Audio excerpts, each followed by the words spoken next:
Exactly. 6 a.m., another black envelope appeared outside Ethan's office. He opened it without hesitation. Inside, a single train ticket. Printed on the back, Train 917. Arrival 11:30 p.m. Central Terminal. The train will arrive, but no one will see it. The room fell silent. Lucas checked the railway database. There had never been a train 917. No schedule, no records, no history. It simply didn't exist. Station Master Henry Cole stared at the ticket. His face turned pale. I've seen this before. 25 years ago. The train arrived, but everyone aboard disappeared forever. Henry led the team underground. Hidden beneath the terminal was an abandoned platform covered in dust. A faded sign still remained. Platform 13.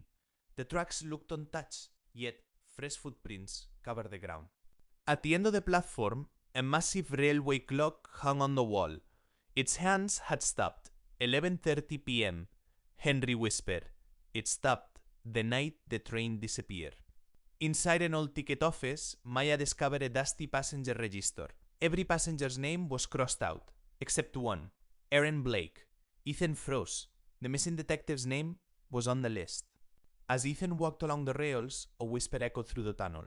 Don't wait for the train. Follow it. Ethan turned. No one was there. Only darkness. Lucas recovered an old security tape. The date read October 14th, 2001. At exactly 11:30 p.m., a train slowly entered platform 13. Then, the recording filled with static. When the picture returned, the platform was empty. The train had vanished.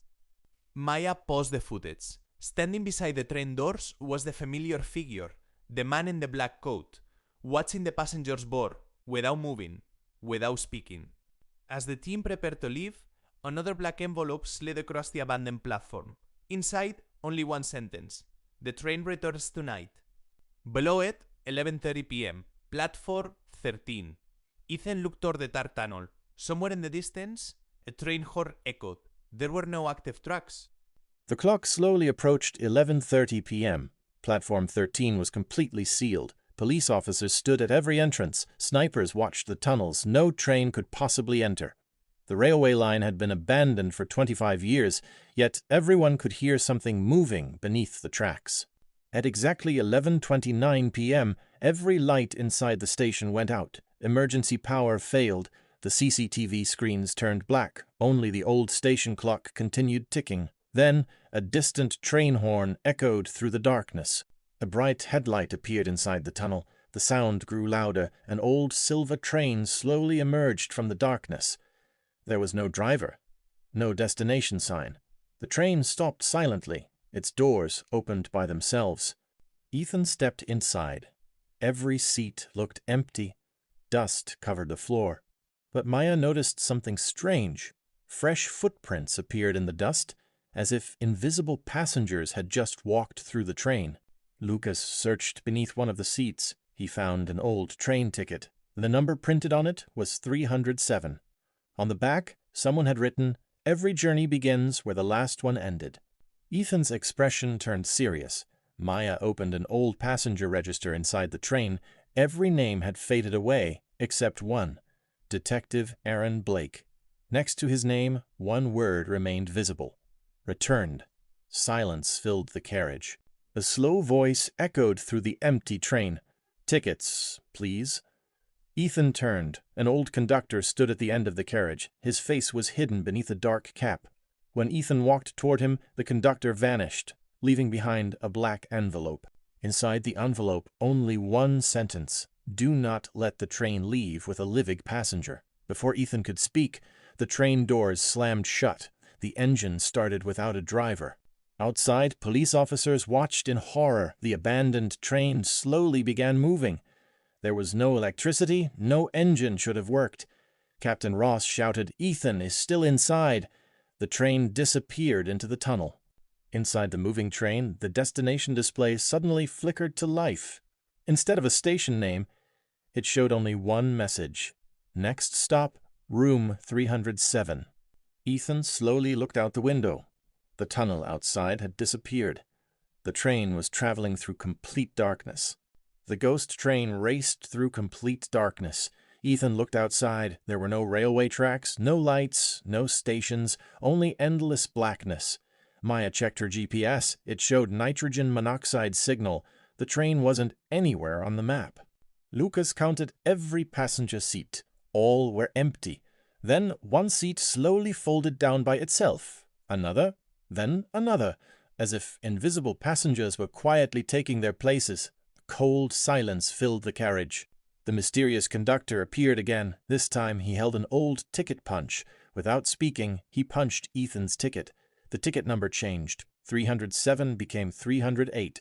The conductor whispered, "You're one stop closer," then disappeared. A train compartment door slowly opened. Inside sat an elderly man, alone. He looked directly at Ethan. "I've been riding this train for 25 years. I missed my stop." Before Ethan could ask another question, the old man faded away, leaving only an old pocket watch. The watch had stopped at 11:30 p.m. Hidden inside its cover, a tiny photograph. It showed Aaron Blake standing beside platform 13. On the back, one sentence, "Never board the last train." The train finally slowed down. Outside the window there was no station, only a single wooden door. Above it, a rusted metal plate read, "Room 307." The train doors opened. Ethan stepped out alone. Behind the door was an old waiting room. Dust covered every chair. A wall clock ticked loudly. Every newspaper on the table carried the same date, October 14th, 2001. Time had never moved. A voice echoed from the darkness. "You finally found me." Ethan turned slowly. Standing beneath a flickering light was Detective Aaron Blake, older, tired, but alive. "I've been waiting for you." Aaron looked into Ethan's eyes. "The black files don't predict murders. They choose people. When your name appears, the game begins." Ethan asked, "Who created them?" Aaron remained silent, then looked behind Ethan. "They're already here." The lights suddenly went out. Footsteps echoed through the darkness. 1, 2, then dozens. When the emergency lights flickered on, Ethan and Aaron were surrounded by silent figures. Every one of them wore a black coat. None of them had a visible face. At the same moment, a black envelope dropped at Ethan's feet. Inside, only one sentence. "There is no next station." The faceless figures stood completely still. No one spoke, no one moved. Then every one of them slowly raised a black envelope. Aaron whispered, "Don't open them. They're waiting for you to choose." Ethan clenched his fists. "If I don't choose, what happens?" Aaron answered, "They choose for you." One envelope slowly slid across the floor. It stopped at Ethan's feet. The others vanished into darkness. Ethan carefully opened it. Inside, there wasn't a prediction. There was a railway ticket. Destination, The Origin. Departure time, 11:30 p.m. Passenger name, Detective Ethan Cross. Aaron finally spoke. "I wasn't trapped here. I stayed." Ethan looked confused. Aaron continued, "I thought I could destroy the black files, but every file I burned returned the next morning. They can't be destroyed. They can only be stopped." Aaron pushed an old metal cabinet aside. Behind it, a hidden steel door appeared. Inside, thousands of black envelopes were stacked from floor to ceiling. Each one carried a different name. Some belonged to people already dead. Others were still alive. Aaron walked to one shelf. He pulled out a single envelope. It was marked Ethan Crossed. The envelope looked old, as if it had been waiting there for years. Aaron slowly handed it over. Ethan opened his file. The first page wasn't about today. It began 28 years earlier. His birth date, his childhood, his police academy graduation. Every important moment of his life already written, long before it happened. Ethan turned to the last page. It contained only one sentence. "The detective who reads the final page becomes the next keeper of the black files." Before anyone could react, the pages began turning by themselves. The last page disappeared. Suddenly, police sirens echoed above. Captain Ross and the tactical team stormed inside. Ethan smiled with relief, but Aaron's expression changed. Ross slowly raised his pistol, not at the faceless figures, at Aaron Blake. Then he quietly said, "You should have stayed missing." A gunshot echoed. Aaron pushed Ethan aside. The bullet struck Aaron in the chest. He collapsed. With his final breath, he pressed a small brass key into Ethan's hand. The truth is locked inside room 307. Aaron closed his eyes. Silence filled the room. As Ethan looked at the brass key, every black envelope in the archive suddenly fell from the shelves. Thousands of envelopes covered the floor. One by one, they opened on their own. Every page inside contained the same sentence: "The game has only just begun." The lights went out. When they came back, Captain Ross had disappeared.